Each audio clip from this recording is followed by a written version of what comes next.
নতুন বাজেটে পরিবর্তন হচ্ছে ব্যাগেজ বিধিমালা, সীমিত হচ্ছে স্বর্ণ ও মোবাইল আনার পথ।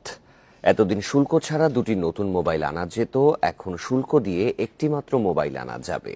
স্বর্ণের অলংকার 22 ক্যারেটের বেশি হতে পারবে না। নতুন এই সিদ্ধান্ত বৃহস্পতিবার থেকেই কার্যকর।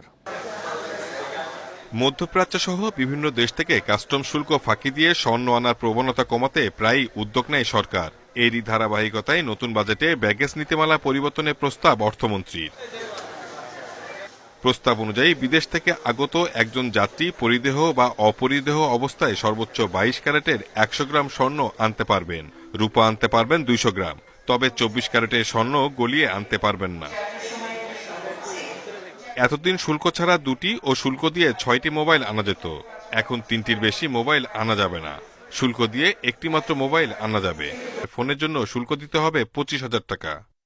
নতুন নিয়ম অনুযায়ী বিদেশি পাসপোর্টধারীরা সর্বোচ্চ 1 লিটার পর্যন্ত মদ আনতে পারবেন, তবে বাংলাদেশিরা তা পারবেন না। 12 বছরে কম বয়সী যাত্রী স্বর্ণ, মদ ও সিগারেট আনতে পারবেন না বলেও প্রস্তাব রাখা হয়েছে বাজেটে। Shahid Ahmed, independent news, Dhaka.